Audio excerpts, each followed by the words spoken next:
Well, data warehouse has evolved in last few decades. Today's data warehouse are much more bigger in size and complexity than their predecessors. However, regardless of their size and technology complexity, they are based on some of the well-known principles and the common challenges that apply to all the data warehouse applications even today. In this episode, I'm going to give you the detail about the 4 basic principles and associated challenges. Excited to dig in? Smash that like button. Welcome to Mastery Data. I'm Raza, and on this channel, I'll help you become a data literate with Mastery Data strategy. If you're new to the channel, welcome. I drop an episode 3 times a week to decode data and help you grow with your data understanding. Be sure to hit the subscribe button and the bell icon. You'll get notified every single time I drop an episode with data energy. Now, if you're already part of this community, welcome back. It's always awesome to see you over here. Now, here's the thing, right? Data warehouse is not all about data at rest. It's a combination instead, right? It's a combination of data in transit, data in motion, data at rest, and data in use. Now, I know there are people who refer data in transit and data in motion as the same, but in my humble opinion, I'm not sure they differ. Allow me to explain this, right? But before we get into details, let's get this straight. Data has a journey. This information is short, but it's going to be profound. Primarily, this data is at the OLTP system, which is where we are collecting all your data. That is what we consider as data transit, because the data in these systems are not meant to stay there or rest there. They are in transit. They have to move out elsewhere, either in the backup files or either into the different centralized system like ODS and so on and so forth. From there, the data in transit, your play comes into data in motion, where the data is moving across different components like ODS, staging, and so on and so forth. Fine. And even in memory, when you're doing the ETL in memory kind of thing. So we are considering that as a data in motion. There's a movement. Finally, there is a data warehouse ultimate home where the data is resting.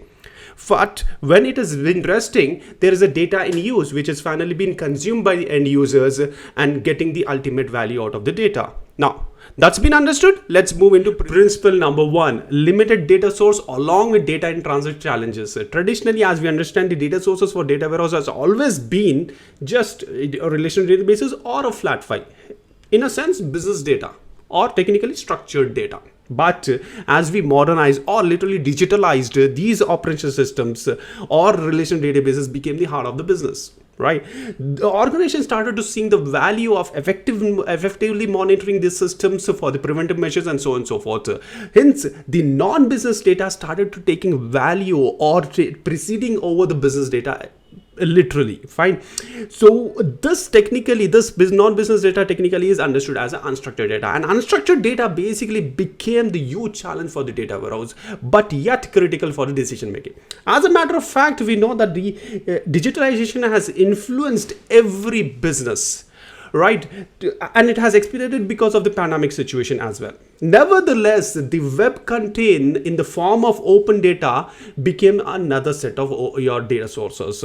Apart from this open data, we started to now seeing this streaming because of the advancement of IoT and so on and so forth. Imagine what is not IoT. Everything is going to be IoT in future, and IoT is going to be a future data set, starting from your smartphones, smartwatches, even IoT on your jogger shoes.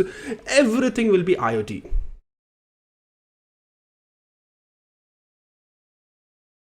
Principle number 2, expensive rigid data processing support or data in motion challenges. Traditional ETL systems had been very complex and rigid transformation that cannot keep up with the pace of the new data sources or new dynamic of the business changes that are coming through. Unable to react to new data sources like data streaming and unstructured data and so on and so forth. Rather, with the unstructured data itself, the traditional ETL pipeline had to be repaired or adjusted some or the other way. Principle number 3, expensive, time-intensive data at rest challenges. There are 2 parts to it. A, data warehouse monitoring and administration is literally abundant or highly complex, very highly complex and time-intensive. B is loss of data integrity. It's a very common problem, literally very common problem within the data warehouse world that causes because of the ETL transformations for faster data load. Now, let me pause for a second before we jump into the principle number 4. Are you started to see the value? If yes, can I request you to smash that like button, because I like it, my team loves it, and so does the YouTube algorithm. Now, let me jump into the final principle, which is principle number 4, stale or partial data, data at use stage.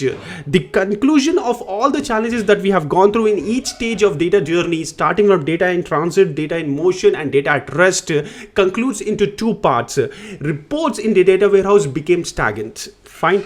Second thing is delay in the report increase. Rather, there are many reports that were not delivered to the end customers, which were being asked.